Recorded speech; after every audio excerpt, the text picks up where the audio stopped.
বীরভূমের বোলপুরে ফের ভয়াবহ পথ দুর্ঘটনায় চাঞ্চল্য ছড়ালো। সোমবার সকালে প্রভাত সরণি এলাকায় মুর্শিদাবাদ থেকে ভেদিয়াগামী কনেযাত্রী বোঝাই একটি বাসের সঙ্গে ইট বোঝাই ট্রাক্টরের মুখোমুখি সংঘর্ষ হয়। দুর্ঘটনায় আহত হন অন্তত 7 থেকে 8 জন যাত্রী।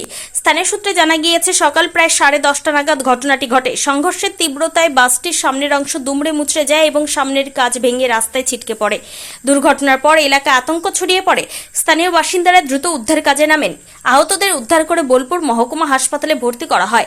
বর্তমানে তাদের চিকিৎসা চলছে বলে জানা গিয়েছে।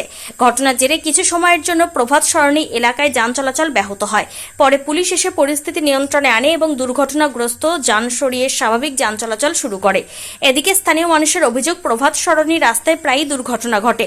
একাধিকবার প্রাণহানির ঘটনাও ঘটেছে। তাই অবিলম্বে এই এলাকায় ট্রাফিক নিয়ন্ত্রণ ব্যবস্থা জোরদার ও নিরাপত্তা বাড়ানো।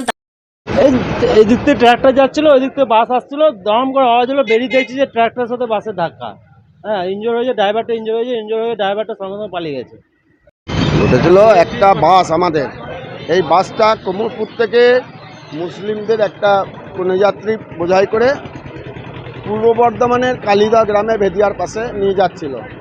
বাসটি বোলপুর ঢোকার পর টুরিস্ট লজ মোড়ের কাছে এক বাসের স্টিয়ারিংয়ে ক্রস ছেড়ে যায়, যেটা আমরা দেখতে পেয়েছি, এবং অ্যাক্সেল প্যাডেল উঠে যায়, যার ফলে বাসটা একটা ট্রাক্টরের মধ্যে নিয়ন্ত্রণ হারিয়ে মারে, যার ফলে 4 জন যাত্রী আহত হয়, অল্প বিস্তর আহত হয়। তাদেরকে বোলপুর স্বাস্থ্যকেন্দ্রে নিয়ে গিয়ে প্রাথমিক চিকিৎসা করান এবং তাদেরকে ওখান থেকে ছাড়িয়ে আনা হয়।